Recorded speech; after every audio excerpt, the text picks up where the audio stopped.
우리가 살다가 어떤 불편한 상황을 만났을 때 보통 두 가지 반응을 하게 됩니다. 하나는 분노하는 것이고 또 하나는 우울해지는 것입니다. 우리의 이 불편한 감정이 밖으로 향하면 분노하게 되고 우리 안으로 향하게 되면 우울하게 된다고 합니다. 오늘날 우리 한국 사회를 말할 때 한국 사회를 분노 사회라고 말을 합니다. 많은 사람들이 이미 화가 나 있거나 언제든 화를 낼 준비가 되어 있는 상태라는 거예요. 사소한 것에도 불같이 화를 내는 사람들을 우리는 주변에서 쉽게 볼 수 있습니다. 우리나라에서 총기 사용이 금지된 게 얼마나 다행스러운지 모릅니다. 저는 이 한국 사회를 지배하고 있는 감정 중에 하나가 분노라고 생각합니다. 참 화가 많은 민족이에요.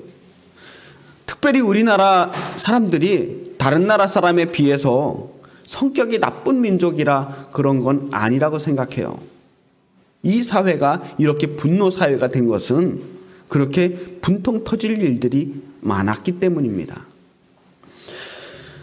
하지만 우리가 교육을 받으면서 자라나면서 분노라고 하는 감정은 일반적으로 성숙한 성인이라면 자제할 수 있는 감정이어야 한다고 배웁니다.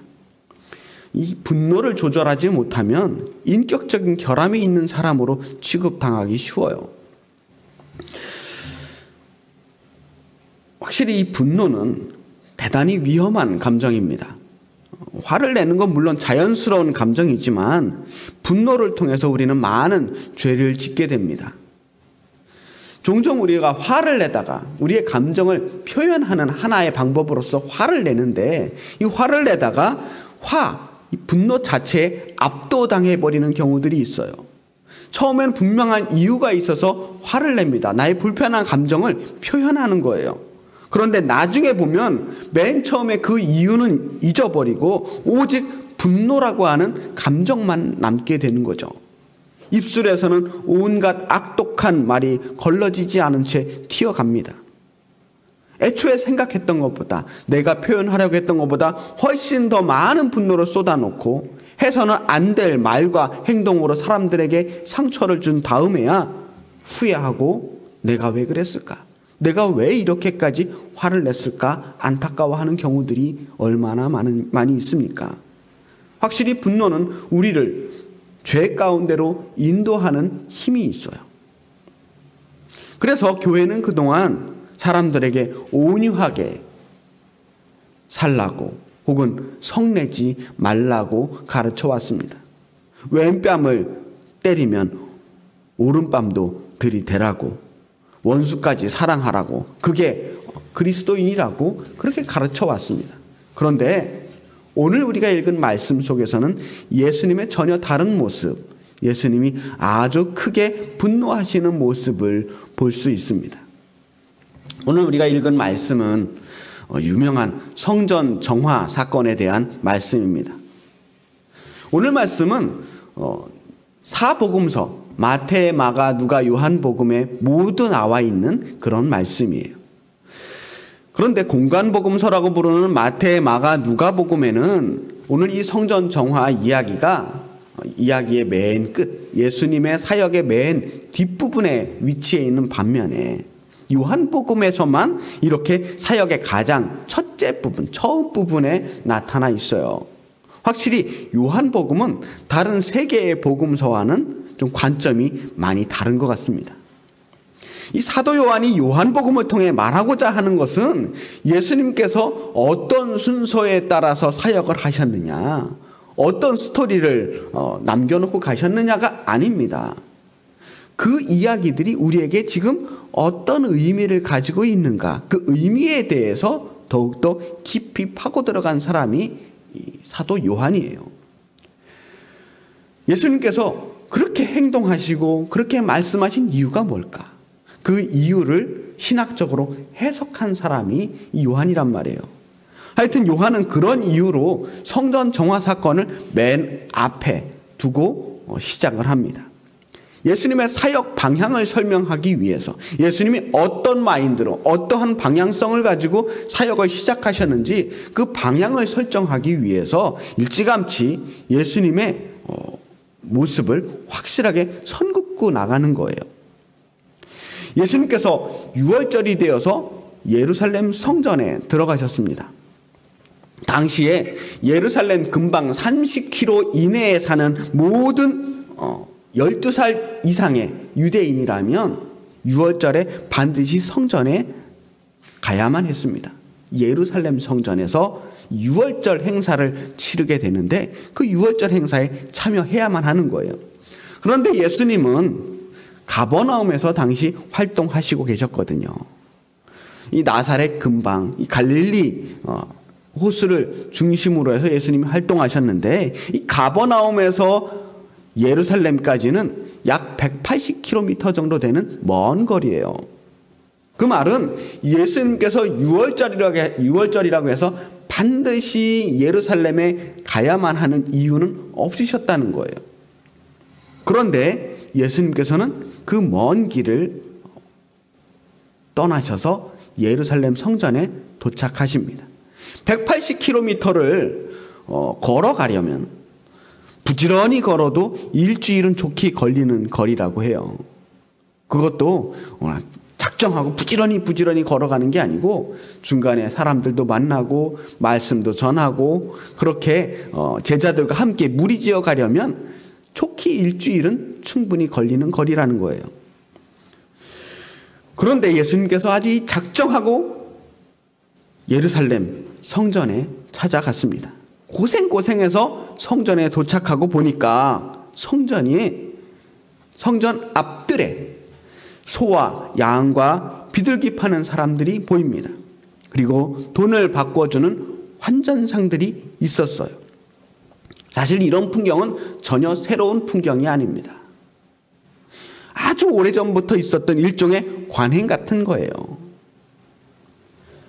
당시에 성전에서 행해지는 모든 일들 가운데 가장 중요했던 게 뭐냐면 제사였어요. 당시의 제사는 짐승을 잡아서 하나님께 바치는 거예요. 문제는 하나님께 드릴 그 제물이 흠없고 순전한 제물이어야 했다는 겁니다. 그래서 성전에는 희생 제물을 감독하는 감독관이 있었어요.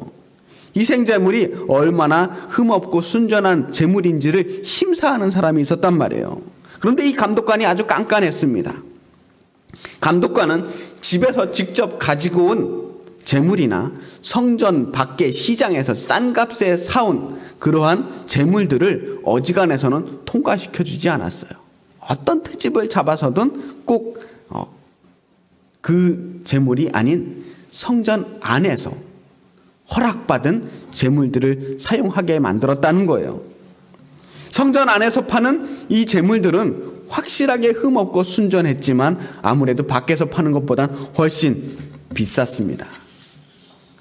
틀림없이 감독관과 그 안에서 그것들을 판매하는 상인들 간의 모종의 거래가 있었을 것이라고 생각합니다. 환전상도 마찬가지예요. 성전 안에서는 은근히 돈 쓸 일들이 많았습니다. 제물도 사야 했고요. 또 들어오는 모든 성인들은 성전세라고 하는 세금을 내야만 했습니다. 의무적으로 내야 하는 이 성전세를 아무 돈이나 낼 수가 없었다는 게 문제입니다. 당시 이스라엘에서는 로마와 그리스와 이집트, 드로, 시돈 여러 이방 나라들의 모든 화폐가 다 통용이 되던 시절이었습니다. 그런데 이런 이방 나라의 화폐를 성전 안에서 사용할 수가 없었어요. 왜냐하면 율법에 절대 우상의 형상은 어떤 것이든 새기지 말라고 그랬는데 이 이방의 화폐는 이 동전에 꼭 그림들이 그려져 있었단 말이에요. 대부분 황제의 그림이었죠. 그래서 그 우상이 새겨져 있는 동전을 쓰지 못했기 때문에 성전 안에서만 쓸 수 있는 돈이 따로 있었어요. 세겔이라고 하는 돈입니다. 성전 뜰에서 환전상은 그 돈을 바꿔주는 역할을 했습니다. 물론 환전을 할 때는 커미션이 좀 더 붙게 되는 거예요. 당시 이런 일들이 크게 문제화된 적은 없었습니다. 거의 모든 대부분의 이 고대 근동 지역에 있는 어떠한 성전에서든 혹은 다른 이방신을 섬기는 곳에서도 마찬가지로 흔하게 일어나는 일들이었어요. 그런데 그 흔하게 일어나던 관행 같은 그 일들을 보시고 예수님께서는 전혀 다르게 반응하셨다는 거예요. 엄청나게 화를 내셨어요. 순간적으로 돌발적으로 일어난 감정의 격정이 아닙니다. 예수님께서도 이 모든 일들, 이러한 관행들을 모르셨을 리 없어요. 그런데 예수님께서는 작정하시고 성전에 들어가자마자 그것들을 보시고 분노하시고 일을 저지르신 거예요. 예수님께서는 사실 바로 이 일을 하시기 위해서, 성전을 정화하시기 위해서 성전에 가신 겁니다.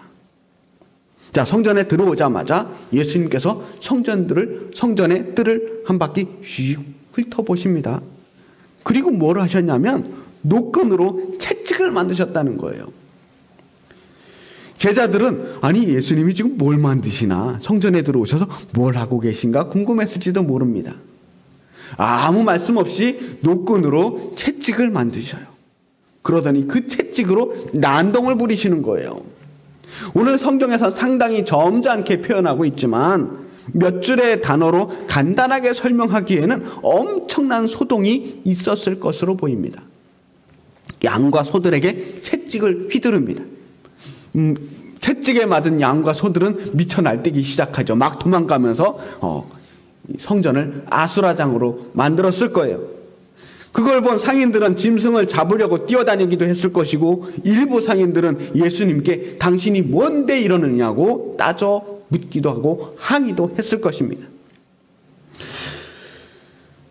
환전상에서 돈도 쏟아버리셨다는데 환전상들도 결코 가만히 있지는 않았을 겁니다. 그리고 성전의 관계자들이 뛰어나왔을 것이고, 소동이 점점 커지니까 어쩌면 로마 병정들까지 동원됐을지도 모릅니다. 예수님의 채찍을 가지고 사방을 휘두르니 사방에서 상인들이 몰려들고 이 성전이 발칵 뒤집혔습니다. 그걸 본 제자들은 어땠겠어요? 상인들이 고분고분하게 말로 따졌겠습니까? 어쩌면 주먹 다짐을 하거나 돌로 공격을 하려고 했을지도 모릅니다. 예수님을 따르는 무리들이 얼마나 많았는지 모르지만 생각보다는 상당히 많았던 것 같아요. 그 어마어마한 소동 중에서도 다행스럽게 예수님께서는 상인들이나 환전상들이나 성전 관계자들에게 잡히지 않았습니다. 심지어 그때 예수님께서는 그 일 이후에 다시 갈릴리로 바로 도망가시지도 않으셨어요. 계속 예루살렘에 얼마간 머무시면서 말씀을 전하시고 사역을 이어가시다 다시 갈릴리로 돌아가셨습니다. 하지만 분명한 것은 이때부터 예수님께서는 성전을 중심으로 한 유대교 지도자들과는 돌이킬 수 없는 적이 되셨다는 거예요. 대제사장들과 바리새인들과 서기관들과 율법학자들과 사두개파 사람들까지 모두들 이제 예수님을 경계하고 공격하기 시작했습니다. 이 사도 요한이 이 성전 정화 사건을 맨 앞에 두신 것은 바로 예수님께서 왜 그들과 원수처럼 적대 관계로 지낼 수밖에 없었는가를 설명하기 위한 일인지도 모르겠습니다. 어쩌면 예수님께서 십자가에 달리신 가장 결정적인 사건 중에 하나도, 결정적인 이유 중에 하나도 바로 오늘 이 성전 정화 사건일지 모릅니다. 그렇다면 예수님께서는 어쩌자고 이런 행동을 하셨을까? 왜 이렇게 화가 나셨을까? 성전 정화 사건은 요한복음에서 보면 가나의 혼인잔치에서 물을 포도주로 만든 기적을 행하고 나서 처음으로 기록된 공식적인 첫 번째 사역이었어요. 예수님의 공식적인 활동을 알리는 이 출사표를 던지는 행사치고는 굉장히 강력한 행사였습니다. 요한복음에 있어서 이 성전 정화 사건은 단순히 예수님이 분노하셨던 에피소드로 끝나는 게 아니에요. 예수님 사역의 출발점을 여기로 잡는 거예요. 앞으로 예수님이 어떤 일을 행하실 것인가? 그것을 보여주는 선언이고 출범식입니다. 지금까지 하나님과 사람 사이에서 중재자 역할을 했던 게 성전이었거든요. 그런데 그 성전이 이제는 더 이상 하나님과 사람 사이에 중간 다리 역할을 하지는 못하고 오히려 장사꾼들의 앞마당 역할을 하고 있다는 거예요. 흠없고 순전한 재물만을 요구하는 성전이 오히려 더럽고 추잡한 거래와 욕심으로 구린내가 났던 거예요. 그곳에 드나드는 수많은 사람 중에 누구도 그것에 대해서 문제를 제기하지 않았어요. 관행과 전통이라는 이유로, 그것이 오히려 편하다는 이유로 사람들은 그런 부조리를 당연하다는 듯이 받아들였습니다. 누구도 그 성전을 향하여 이 성전이 강도의 소굴이 되었다고 말하는 사람이 없었습니다. 그때 예수님께서 그들에게 당부하시는 거예요. 내 아버지의 집을 장사하는 집으로 만들지 말라는 거예요. 이제 성전이 하나님과 사람 사이의 중재 역할을 더 이상 하지 못함을 고발하면서 내 아버지의 집을 회복해야 된다. 하나님과 우리와의 관계가 회복되어야 한다라고 하는 것을 선포하고 계시는 겁니다. 제자들은 그런 예수님의 모습을 보면서 주님의 집을 생각하는 열정이 나를 삼킬 것이다 라고 하는 말씀을 기억했다고 말합니다. 이 말씀은 원래 시편 69편 9절의 말씀에 기록된 말씀이에요. 시편 69편 9절에 보면 주님의 집에 쏟은 내 열정이 내 안에서 불처럼 타고 있습니다. 이런 말씀이 기록되어 있어요. 지금 예수님께서는 주님의 집, 내 아버지의 집에 대한, 성전에 대한 열정이 불처럼 타오르고 있었어요. 하나님의 집에 대한 마음이 뜨거운 만큼 분노도 더욱 뜨거웠습니다. 이전에도 이후에도 예수님께서 이렇게 화를 내신 장면은 볼 수가 없습니다. 성전의 역사라고 하는 것은 하나님과 인간과의 만남의 역사였어요. 출애굽의 시대는 성막을 통해서 하나님과 만나는 역사가 시작된 거예요. 성막을 통해서 그곳에서 제물을 드리며 하나님과 인간이 만나기 시작했고, 그것이 나중에 성전으로 겉모습은 달라졌지만 내용은 똑같이 하나님께 제물을 드리는 방식으로 계속 이어져 갔던 겁니다. 하나님께 드리는 이 제물을 통해서 하나님과 인간이 끊임없이 화해하고 하나님과 소통하기를 하나님 원하셨어요. 그런데 더 이상 성전이 하나님과 인간의 소통의 장소가 되지 못하고 있다는 거예요. 하나님의 집이 아니라 장사하는 집이 되었으니 그것이 무엇이 필요하느냐? 이 성전이 유지되어야 될 이유가 무엇인가? 이 성전은 무너지게 될 것이다라고 폭탄 선언을 하고 계시는 거예요. 그래서 예수님 분노하시는 겁니다. 분노라고 하는 감정은 인간이 표출할 수 있는 가장 강력한 에너지예요. 분노에는 열정이 필요합니다. 에너지가 필요한 거예요. 사실 열정이 많은 사람들은 위험해요. 왜냐하면 그 속에 에너지가 많기 때문입니다. 엉뚱한 열정, 잘못된 열정은 항상 폭탄과도 같습니다. 그래서 무식하고 용감한 사람이 제일 위험하다는 거예요. 그런데 예수님의 열정, 예수님이 보여주시는 분노는 지금 사람을 해치는 분노, 사람을 죽이려는 분노가 아니었습니다.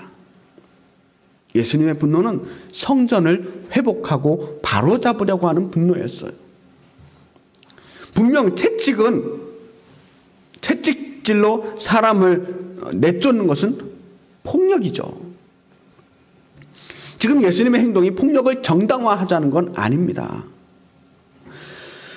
그런데 잘 생각해 보면 왜 하필이면 노끈이었을까? 예수님은 왜 노끈으로 채찍을 만드셨을까 생각해 볼 수 있습니다. 보통 채찍은 노끈으로 만들지 않아요. 채찍은 가죽으로 만들게 되어 있습니다. 그리고 좀 더 심하게 채찍을 만들면 그 가죽 끝에 쇠붙이를 붙여요. 정말 환전상들이 믿고 사람들을 해치려고 마음을 먹었으면 가죽으로 채찍을 만들던 그 끝에 쇠붙이를 붙이던 아주 무시무시한 무기를 만들어서 그들과 싸웠을 것입니다. 그런데 예수님의 목적은 거기 있는 사람들에게 화풀이를 하거나 그들을 해치려는 게 목적이 아니고 성전을 깨끗하게 하려는 것이 목적이었어요. 그래서 노끈으로 채찍을 만드셨습니다. 그들을 그 죄의 자리로부터 떠나게 만들려고 하는 것이 목적이었어요. 그들이 강도가 되어서 장사꾼이 되어서 그 성전에 머무르기보다는 차라리 성전 밖으로 쫓겨나는 편이 더 낫겠다라고 하는 겁니다. 오늘날 예수님께서 한국교회를 보시면 아마도 예수님께서는 다시 노끈으로 채찍을 만드실지 몰라요.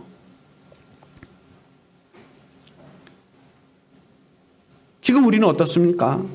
많은 사람들이 거짓과 불의, 부조리와 추악한 욕망에 대해 알고 있습니다.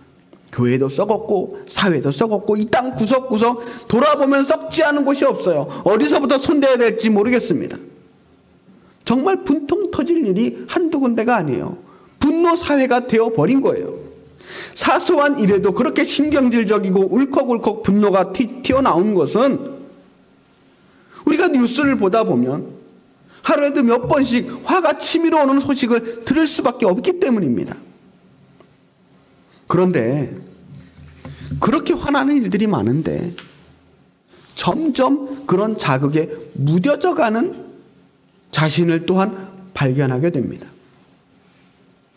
예전 같으면 정말 당장 뚜껑이 열리고 잠을 이루지 못할 그런 엄청난 소식을 들으면서도 이젠 하도 많이 들으니까 점점 무디게 반응하는 제 자신을 발견하게 돼요. 쯧쯧 세상이 어쩌려고 그래. 몇 번 그렇게 끌탕 치고 나면 다시 일상으로 돌아오는 거예요. 요즘 세상 왜 이런지 모르겠어. 그렇게 한두 마리로 자신의 분노를 삭혀버리는 거예요. 우리의 인격이 더 훌륭해져서가 아닙니다. 우리가 나이 먹고 철이 들어서 그런 게 아닙니다. 사실 우리는 여전히 쉽게 분노하거든요. 나이가 먹어도 분노하는 거 똑같아요. 노여움 점점 많아져요. 내 뜻과 내 계획대로 되지 않을 때, 혹은 내 것이 손해볼 때, 내가 무시당하거나 내가 위험해질 때 우리는 여전히 젊은 때처럼 불같이 화를 냅니다. 그런데 타인의 아픔에 대해서만 유독 무감각해지는 거예요. 타인들이 저지르는 불의에 대해서, 내가 관계없는 세상에 대해서는 점점 관심을 끄고 살아가려고 하는 것입니다. 자기에만 넘치고 타인에 대해서 무감각해지는 무관심한 세상이 되는 것입니다. 우리가 해볼 만한 싸움이 아니야. 내가 무슨 힘이 있겠어. 어차피 지는 싸움이야. 내가 신경 쓸 일이 아니야. 그 사람들 문제야. 애써 그 사람들의 문제라고 치부하면서 관심 갖지 않으려고 했단 말이에요. 시인 정호승은 자신의 시에서 나는 오늘도 사랑할 원수가 없어서 슬프다. 나는 오늘도 사랑할 원수가 없어서 슬프다고 고백을 했어요. 착하게 살아서가 아니에요. 원수를 사랑하라고 했는데 내 안에 열정이 없으니, 사람들에 대한 관심이 없으니 분노도 없고 그래서 원수도 생기지 않는 거예요. 그러니 사랑도 없게 되는 겁니다. 열정은 사랑이에요. 사랑하는 사람들끼리 유독 자주 싸우는 것은 그 안에 서로에 대한 열정이 있기 때문입니다. 예수님께서는 우리를 그만큼 사랑하셨기 때문에, 하나님의 집을 그만큼 뜨겁게 사랑했던 열정이 있었기 때문에 그렇게 뜨겁게 분노하셨던 겁니다. 진정으로 사랑하면 진심으로 분노할 수 있어요. 물론 담담하고 무난하게 사는 인생도 그렇게 나쁘지는 않아 보여요. 좋은 게 좋은 거고, 세상 뭐 대단한 인생이라고 뭐 그렇게 열심히 복닥거리면서 살아가야 됩니까?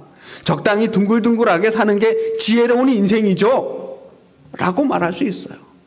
하지만 내 사랑하는 자녀가 잘못되는 것을 보면서도 그 앞에서 평정심을 유지할 수 있겠습니까?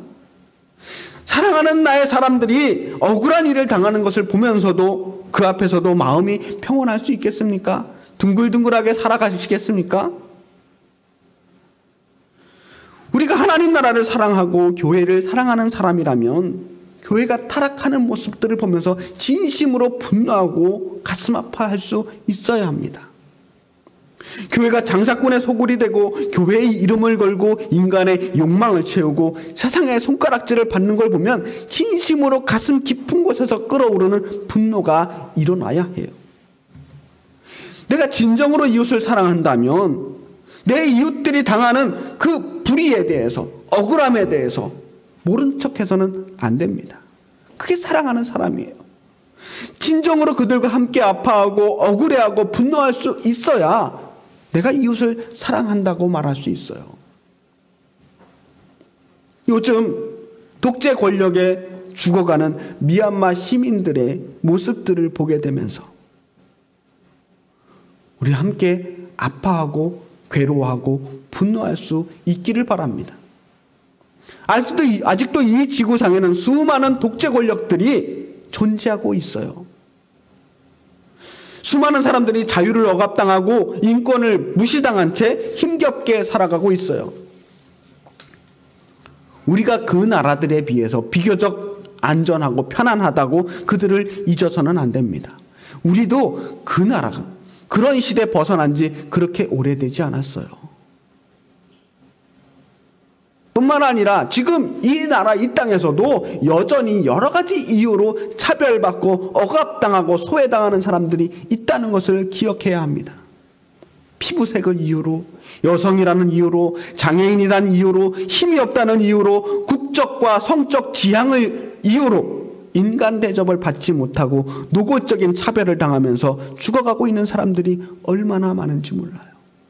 너무 억울해서 그들이 선택할 수 있는 것이 마지막 남은 목숨을 버리는 일까지 되는 이 처참한 현실을 우리는 함께 아파해야 합니다. 우리들은 아직도 사람 되려면 멀었어요. 인간이 인간답게 살아가기 위해서 갖춰야 할 최소한의 그 어떤 것들이 부족해요. 사람다운 세상, 하나님이 기뻐하시는 이 하나님의 나라, 하나님의 뜻이 이 땅에 이루어지는 그 나라를 만들려면 아직도 멀었다는 거예요. 우리는 여전히 더 분노해야 하고 더 아파해야 합니다. 우리의 안락한 생활에 안주하기엔 우리의 갈 길이 아직도 멀어요. 여러분, 요즘 여러분을 집어삼킨 여러분의 열정은 무엇입니까? 무엇이 여러분을 분노하게 만들고 무엇이 여러분을 움직이게 하고 있습니까? 정말 여러분의 사랑이 어디를 향해 있습니까?